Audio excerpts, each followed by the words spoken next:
All right, so good evening, everybody.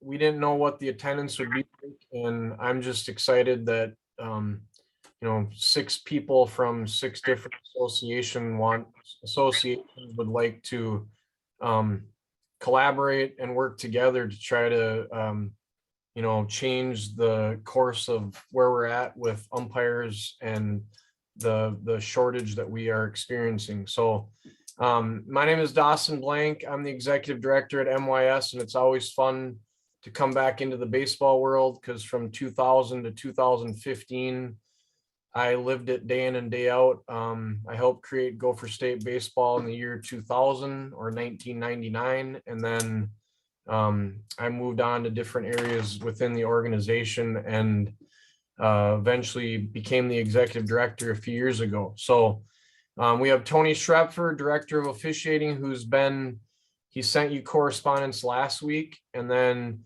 most of you know Lance Klinkhammer. He is the commissioner of the Gopher State Baseball League and is a critical asset to our organization. Bobby Strickland as well. He operates our Gopher State Tournament Champions. So I think basically we wanted to verbally talk to you all about what has been sent out, kind of where things have been, where it's at now, and where we kind of want to go. I think we all understand that this isn't going to be a quick fix. And I know that we all, again, what I talked about just a minute ago, we need to do this together where associations are working in conjunction with us at MYS and with all the assigners that are out there to successfully cover the games that we have both during traveling and the in-house programming that are out there. So, I mean, kind of a thing that I know just from being around it for so long, for the last 22 years, I think partially the reason why we're at this place is for a long, long time. And I remember when I started, we had a core roster of officials. We had some main assigners that we worked with. And so the associations, when they entered to play into the Gopher State Baseball League, they registered and they added the services of umpires, the umpire fee, and they didn't have to think about it again. As the years went by, we knew that this was going to be an issue down the road. And you have all heard of the shortage, and I think you probably heard about it more over the last 2 years. Both Tony Schrepfer and I are high school basketball officials. Tony is also a baseball umpire and a fast pitch softball umpire, and he also officiates soccer. But we understand it from that perspective too. As the years have gone by, I'm still considered young, and I'm almost 45.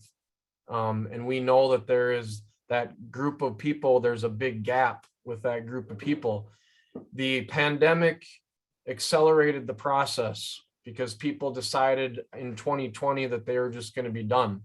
So we are now at a crossroads. And I know last spring, Lance sent a note out to all the leaders of the Gopher State Baseball Associations about the fact that now is the time where we all have to work together, that it isn't the league's problem, it isn't the assigner's problem, it is our collective problem. And so I would implore you that with the things that we are attempting to do, with the resources we're trying to provide, with the additional things related to best practices and everything that we're trying to do, we know we don't have all the answers right now, but we also know that we have to do some things to make sure to continue to get people into the mix. So I think that's the biggest thing, where we're right now in present day, we simply need to figure out a way for us to help all of you in recruiting inside your own community or your area that is part of your association. And we need to give you the marketing assets that you need. And we need to do whatever possible that we can help you, because by you getting the word out inside your community and you activating all your former alumni that have participated within your association, there are so many people that I've known over my 22 years that they get through it with their son, and they maybe have a couple sons come through. They've been a volunteer coach for a decade and they're done. and they don't even come back to the game, even though they love it so much. And this is a way for people to still give back to the game. We'll touch on once Lance starts talking about the reasons why people don't want to do it and what we as a league are doing this year, especially to try to curb that negative behavior and unsportsmanlike conduct. But it's kind of up to all of us, which again, it goes back to within your association, we all understand there's other things that are priority related to what tournaments we're playing in, what uniforms we're getting, the equipment that's necessary, the coach selection, the practices, the games, all those other things we know are so important. It's just like the compliance and safety aspect of what we do with trusted coaches. That's the thing that sometimes people miss. This is another thing that we have to add to the mix of promoting umpiring in a positive way, all the benefits that are part of umpiring, and then alerting your parents and the spectators of games that unsportsmanlike conduct is not tolerated. And I think we'll go through that in a minute of what a youth first league means this coming year for Gopher State Baseball League. But I think before we get into that stuff, I'm going to turn it over to Tony Schrepfer, and I'm going to have him talk about and help you understand further what is available. There's a couple different options related to training that you can take advantage of as an association. And please know too that we are going to continue to provide resources and best practices that we want to get to your association so you can pass it along. But I think the biggest thing that when we'll go over it in a minute, but this is a reminder card that is going to be handed out at each game of our Gopher State, our grade state basketball championships by the officials. And the message is, remember, it's about the kids. I will keep my competitive energies in check and respect the officials and the opponents. And I think that's a message that each association leader and your board members can make sure is ingrained into the parents. And so they understand. I got an email last week from a basketball officials assigner who told me that they're trying to keep the individual in officiating, but they sent an email stating that they're done because every game, no matter what it is, they get berated and they don't want to deal with it anymore. And this is a person that's a little bit younger gentleman. And those are the people that we cannot afford to lose any longer. We have to equip them, yes, which Tony will talk about with the education stuff, and properly train them.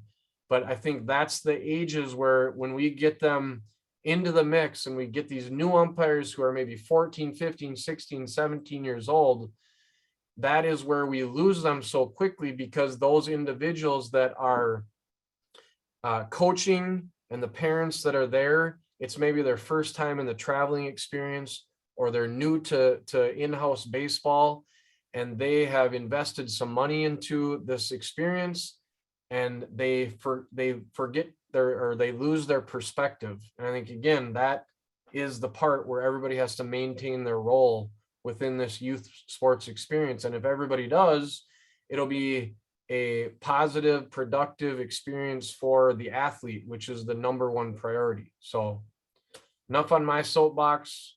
Tony, the floor is yours. I didn't think you were going to stop, but hey, here we are. Yes. No, conduct first is a great message that we want to send, right? And that's going to be part of our training just as well. So, you guys got the flyers of what we have to offer, right? It would be, if you got 20 or under 20, it's a flat fee. And then over 20, it's going to be 20 per head for us to come out. And we come out to your community. And if you want to partner with neighboring communities, that way you can get that lower fee structure for each of your, new umpires. That'd be great. I know Princeton's going to be working with Zimmerman and Elk River to partner up, and maybe they'll have 30 people, and we'll come out and do a 2-hour clinic on a Saturday afternoon, Saturday morning, whatever it is that we set up.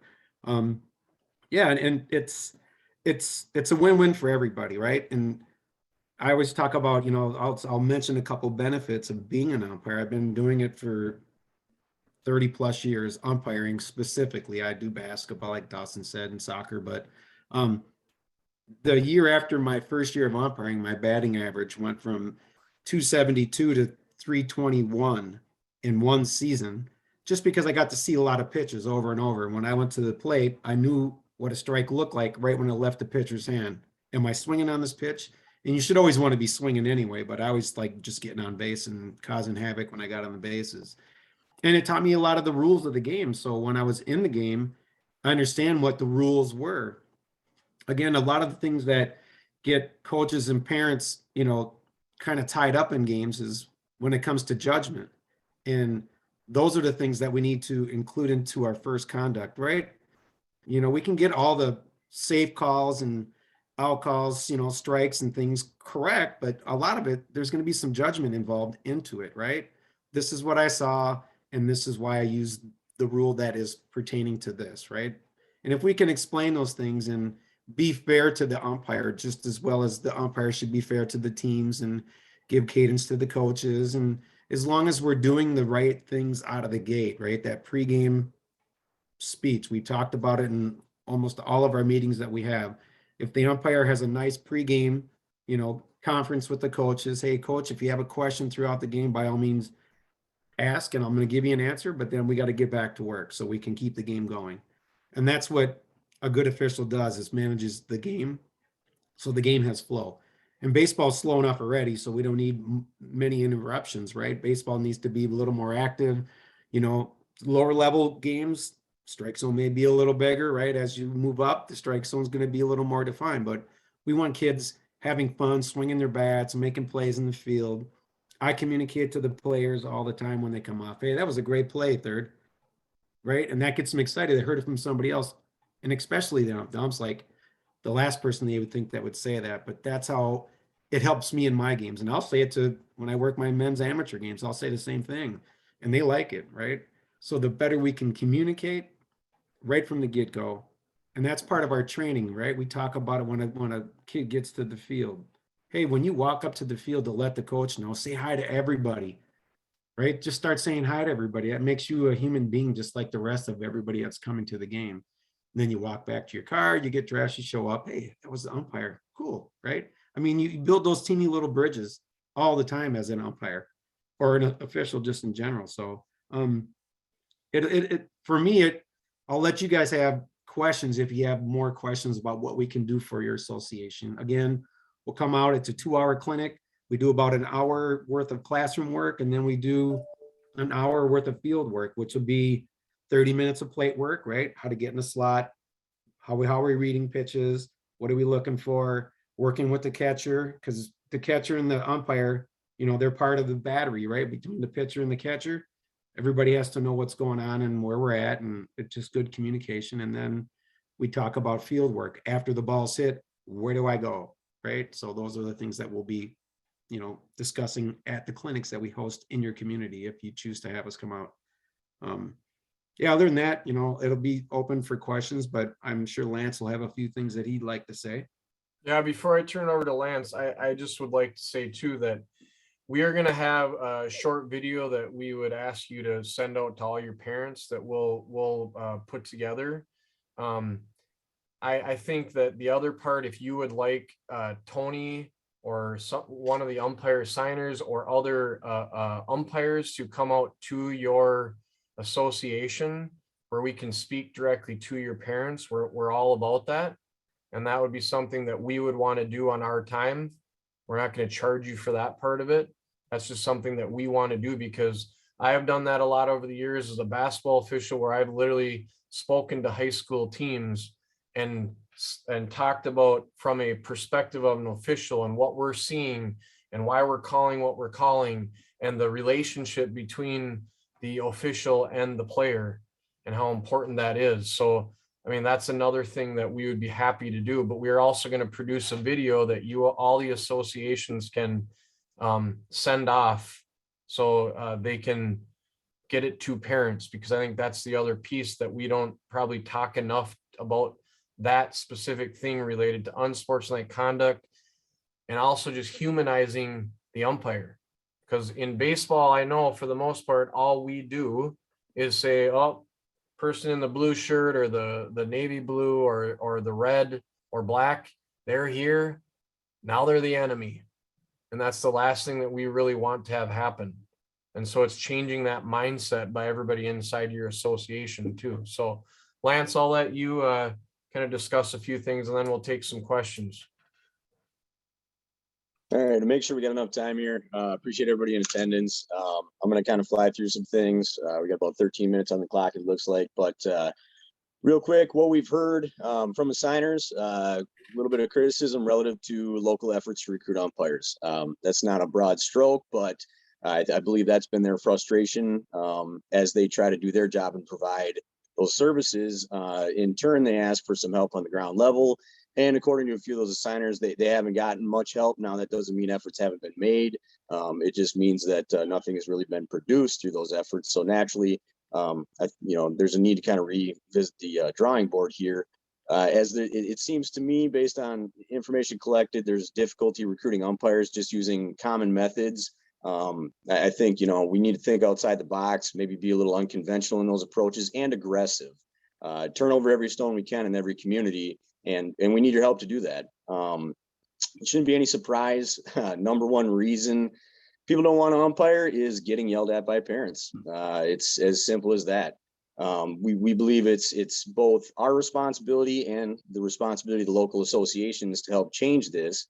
One of our efforts has been MYAS is aligning with Youth First and Minnesota Softball to establish standards that based on what is acceptable and unacceptable behavior. And draw hard lines on that, whether that's creating no tolerance policies or otherwise. At the end of the day, it's, we do have to take action on those things.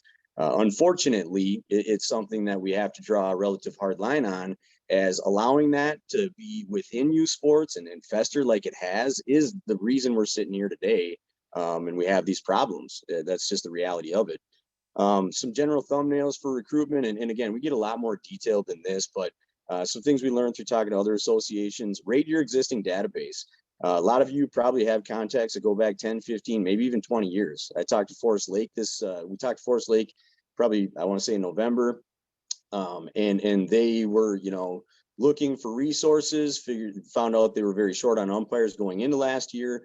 Tried to turn to us. At that point, it was a little bit of the point of no return. So Brandon Henry up there basically rated his entire database, 10,000 contacts. And through that process, they were actually able to find some people. With 10,000 people contacted, if you got 20, the truth is that's a success. That's 20 more guys or people, I should say, than we had involved in previous years as an umpire. So make sure to use those resources that you have available to you. Send MYAS produced flyers, our web links to any and all contacts within your community.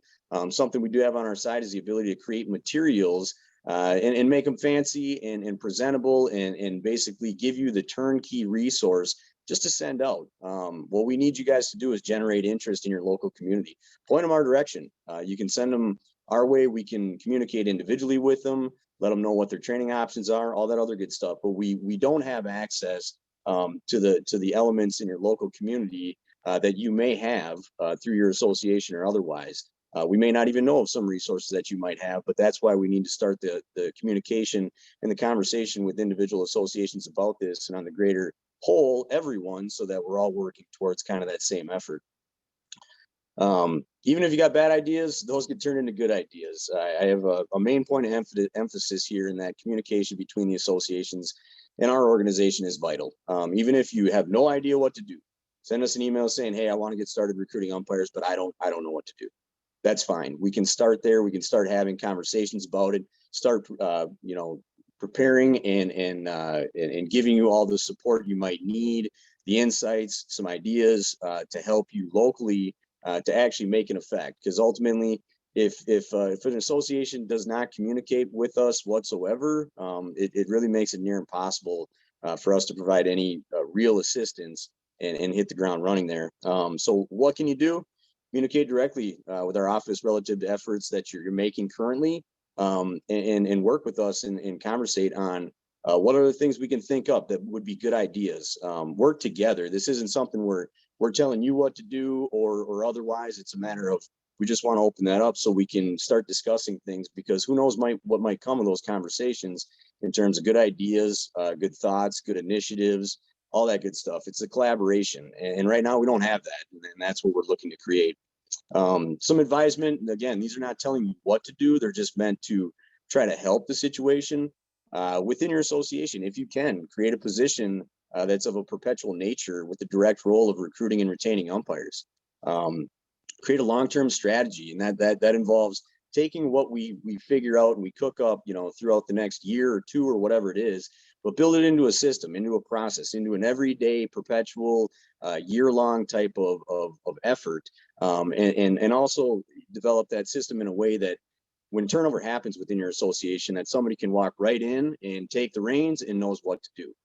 So it's kind of creating a program of sorts so that it's not just one-off efforts here and there, but that these are system-related things that happen in a timely manner, frequently and perpetually. We're here to work with you guys on those things and you know, hold your hand and collaborate and all that good stuff. As ultimately the goal here is just solving the current problem that we have. One note to make is and I know Dawson touched on this high level, but address your parents in parent meetings about the treatment of umpires. At the very least, if they know about it and they still act up, well, you know what? We know there's going to be those out there that do that. But ultimately, if it's addressed, at least we can lean on that and say, hey, listen, your association has made this known. So when penalties come down for that bad behavior, it's not unexpected. We don't want to make an example out of anybody, but at the same time, if this is going to work as a headwind against us, action has to be taken, per my point made previously. But to come back to it, and last point I'll make here, most importantly, the number one thing you can do is just generate interest in your community to be an umpire. Point them our direction, say there's awesome money-making opportunities for you here. Encourage them to do that and deliver it in a positive manner and all the reasons that Tony can give you as to what the benefits are of being an umpire. Feel free to lean on us to give you those bullet points and give you those talking points. Happy to prepare you with that, but we just need you to communicate with us on that, and together I think long-term we can solve this. I'm sure we can, but it does take the efforts both on our side and on the ground level locally. So that's my piece here. I will turn it back to Dawson and or anyone else that wanted to speak if it's time for questions. All right. So again, before we open it up, the other thing I would say to piggyback off of what Lance said is that I know that I think there was a recent call with the travel director saying that, you know, they've tried to go through their varsity program and get people interested that are players there to be able to work games in the summer. And their answer was, well, we don't want to deal with the parents. So that part is up to all of you as leaders inside your association. It's also going to be up to us, because that's why we're aligning with Youth First, why we're aligning with Minnesota softball. So there's consistency, and that it is a Youth First accredited league. And so there will be things in place. So if somebody does get ejected or there's unsportsmanlike conduct, it's not going to be us saying you're done for the season and then we're going to turn it back to the association and they're going to be the ones that are going to determine if they can come back or not. It's going to go to a separate third party committee that will determine, and it'll be made up of softball and baseball people that will determine if this person should return and what the penalty should be and what needs to happen for them to get back into the game. So again, locally inside your association, you all can make that determination to try to curb that, to get people to participate and umpire. But we at the league level, we're going to also ramp that up as well. Not to be harsh, but we're at the point now where we have to have a zero tolerance for things to continue to improve at all with the current state of the roster of umpires. So as you can see, Mark Argis is on too. He's with Youth First, and he just wanted to join just to hear the conversation more than anything. So Mark's a great guy. He's a longtime baseball guy, and I'm sure that if anybody would want to reach out to him and talk to him about conduct, character, community, he'd be happy to talk to you as well. So you might see some information coming from him as well in the future. At this time, I will open it up.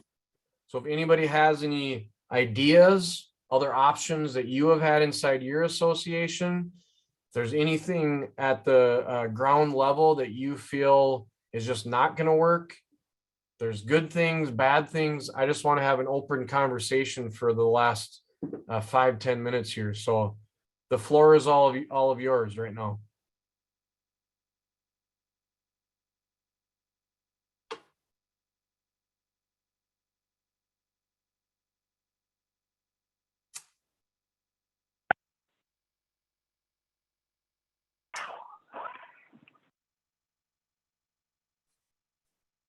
Okay. So I guess I don't know if you all have people in neighboring associations or neighboring communities that you maybe have conversations with. So I see that Rick Huth is on from North Branch. If you talk to people from Cambridge Isanti or people from Princeton possibly or something like that. But I think the first thing that we all have to do is help everybody inside youth baseball understand this is a major problem. I'm not saying that everybody should have shown up tonight on this meeting, but with only 6 people that wanted to hear more about it and help understand and just be a part of the conversation, I think that is alarming in itself. And I think we need to all together, those people that are really interested in trying to make a difference, that we band together and try to figure out how we can get more people inside youth baseball associations to realize that it's extremely crucial right now to focus on this issue. Well, in a few ways too, I understand. I mean, I hope some of you guys out there are thinking, okay, I'm going to be communicating directly with Tony, Lance on this issue. And when we're going to get started and we're going to start pulling out all the stops and figure out how we can make an impact. You know, I've made a lot of efforts on things, you know, in other areas and what have you. The reality is even, you know, sometimes there's been results, sometimes there hasn't, but at least I feel good having made the effort. And in this case too, I think, you know, no matter what it is, no matter what we can do, the effort is more than worth it. So hopefully you guys are all thinking that you're going to hit the ground running and, you know, just open the conversation with us and let's think together and figure out how we can actually start making some recruitment efforts. Don't feel afraid to throw us an idea or a concept or an ask for us to do something. Ultimately, it's a matter of we'll collaborate and we'll work with you and we'll figure out how to accomplish these things. But we do need kind of that collaboration with you and that communication. So feel free to get in touch with us and you know, let us know, even if you got the things that you want us to do. By all means, you know, let us know. We need to know that. We don't want to sit back and assume that you're okay in your community because we haven't heard from you or otherwise. We want to help. We want to know what those things are. Even if you think it's a tall ask, we'll do what we can to figure out how to deliver it. MYAS is founded for 31 years on being a service organization. This is what it's what I have done for a living for 22 years of my life. And I am passionate about this. And if we need to put in the work and you tell us, hey, we need help doing this and this and this, we're going to do it. And I think, again, it goes back to the high school league has come out with, if we don't have officials, it's just scrimmages, or I've always been saying, if we don't have officials, we don't have games. And we're at that crossroads right now that we have to band together to make it happen. So again, anybody else have anything they'd like to add? This is Gary Ferris with Shoreview. A question I have: we do not have an all parents meeting. We do have an all coaches meeting. Would you guys be willing? We're going to be willing to come and speak to our coaches about the importance of keeping parents in line? Yes, it's only a 10-minute drive for me. I live in Mounds View. I'd be going too. Yep. No, for sure. We'd love to do that. That's where I think that's where we can make a really big impact, because me as an official, I'm not out there to try to get things wrong, right? And every once in a while we're going to get some stuff wrong, and right. Yeah. And if we can communicate, like I'm not favoring the red team and I'm not favoring the white team. I'm favoring trying to get calls right. It doesn't matter what level or what game I'm working on or what sport I'm working on. It's just, And that would be great. Yeah, by all means. And like Yeah, Doss to said, your we'll point, put Gary, if together anything, we can take the pressure off you, you know what I mean? And I understand, you know, local communities dealing with people that you know, and it's probably hard to, you know, come down with a hammer. Not that that's necessarily what we would do, but ultimately, yeah, to take the pressure off and allow us to step in and deliver that message, by all means, we will absolutely do that. We have enough people, we have enough people that, and we know that it'll all hit at the same time, but we have enough people to activate to help get multiple, you know, meetings a night if we have to. I know even Mark would be more than willing to help in that process. Yep. Our coaches meeting is April 2nd, I think at 10 o'clock. It's a Saturday in the morning. Okay. But I'll shoot you an email with some ideas that I've had and some things I've done, and just have your take on that. And if you have any other ideas about recruiting. So I'll get an email off to you guys in a couple of days. Thank you. Absolutely Perfect. appreciate that, Gary. That's exactly what we're looking for. Yeah, this is Rick Huth, Hey, Rick. North Branch Traveling. Yep. Yeah, I might be interested in that too. We have a parents meeting every year. Although during COVID, we kind of held a virtual meeting, but I think we're going to go back into in-person here. So that might be something that we could talk to our parents about. Now, because last year was so bad, I started umpiring, and I went out and bought all the equipment and personally and started umpiring, and just my experience with it was like there's this fear of making the wrong call or not knowing the rules well enough. I mean, I've coached for a number of years, but it's totally different to umpire than it is to coach. You know, it's also much easier to criticize, you know, but I've been trying to recruit some umpires, and you know, there's kind of like this stigma. Well, I'll stand behind the pitcher, but I'm not gonna go behind the catcher and be like a real umpire, because then there's this fear that I know what I'm doing, you know, and it's easier to stand behind the pitcher, because then if I make a mistake, well, I'm not really an umpire, you know what I mean? So that's kind of my experience is just jumping in last year. I've never umpired before, and I tried to look online for, you know, training or something where I can review the intricacies of the rules, you know, and obviously we all know outs and balls and strikes, you know, not that we, you know, don't make mistakes, but it's the intricate rules that really bothered me. But anyways, yeah, I'll have to drop you an email too and see if we could get somebody up here for the parent meetings. And Yeah, I'll take a road trip up to North Branch for sure. Rick, those Viking parents, I don't know. yeah, I know. Just kidding. Yeah, I mean, No, it's the same all over. And I actually, being new, I had to step in and just, you know, there's always a few, you know, I had to step in and say, hey, you know, you need to calm down your fans here, or, you know, I'm gonna have to remove you. no.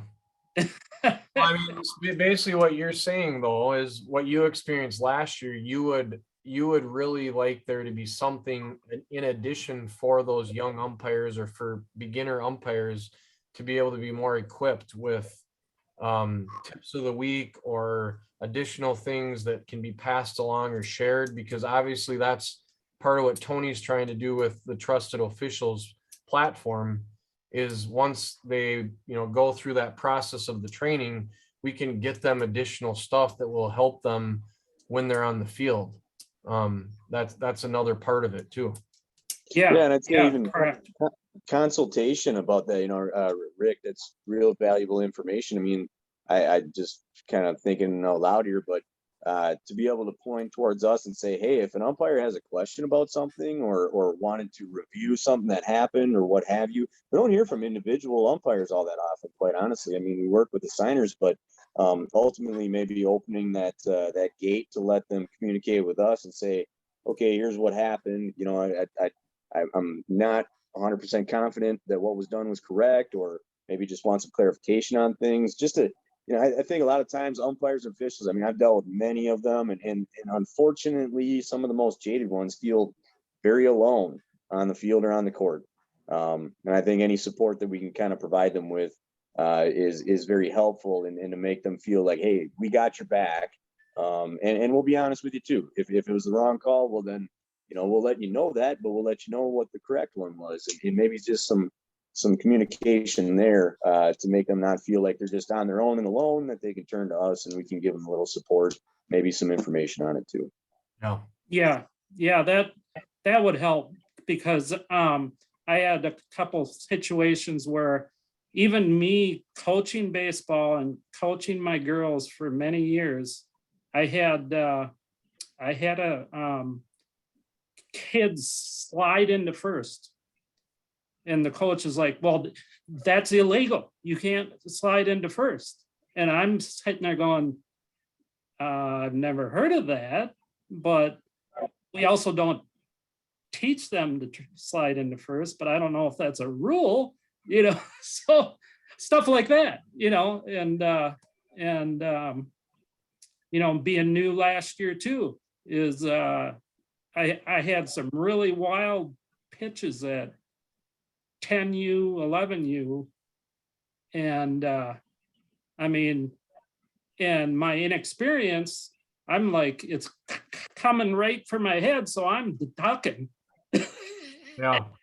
And I got the coach saying, the kid swang at that. And I'm like, well, I'm sorry, I didn't see it. I was getting out of the way, so it's just, and it's inexperience, but stuff like that happens. And then they get very upset, so. But anyways, that's my experience. Yeah. Thank you, Rick. Appreciate you bringing that up. Darren, did you have something?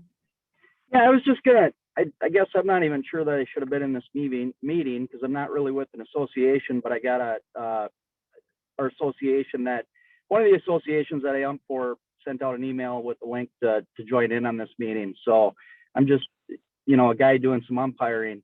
I was just going to kind of throw out there too, you guys mentioned a little bit about the schedulers and whatnot. I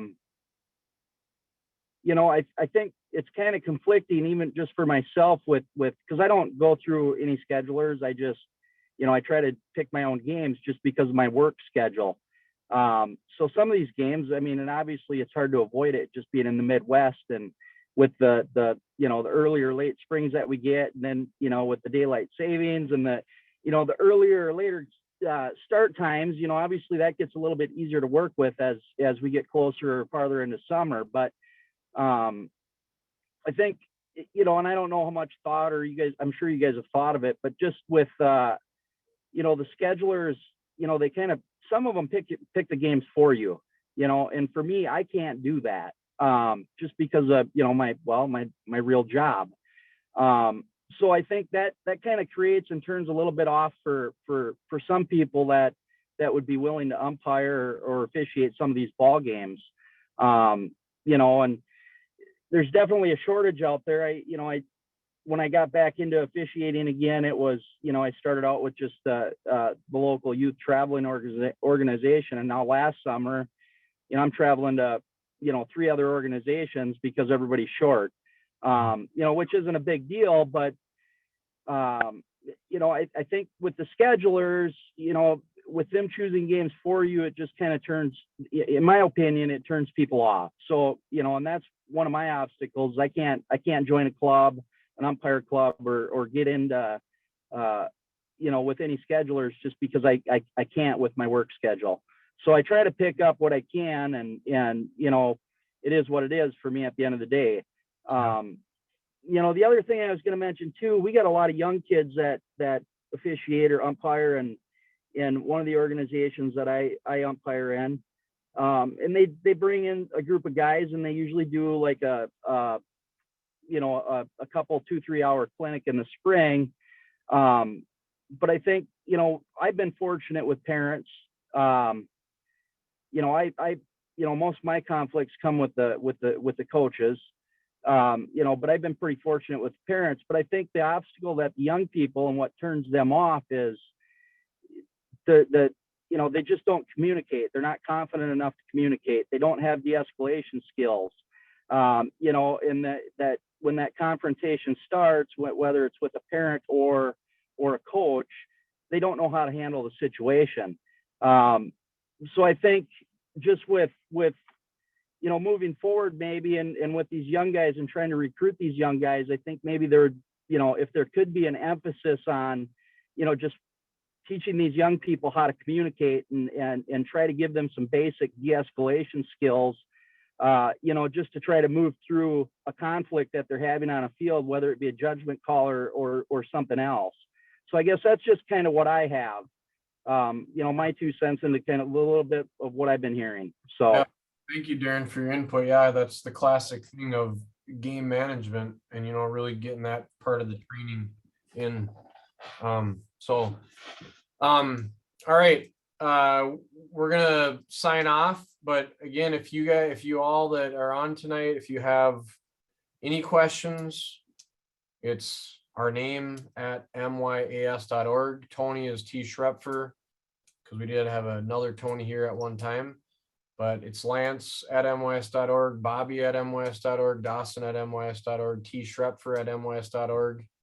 So please don't hesitate to reach out. And there will be more information coming to you, normal cadence coming to you as we get closer to the season. More resources, more best practices, and please let us know if you want help with your parent meetings and everything like that. And Darren, thanks for joining and thanks for being an umpire. All right. Have a good night, everybody. Thank you very much.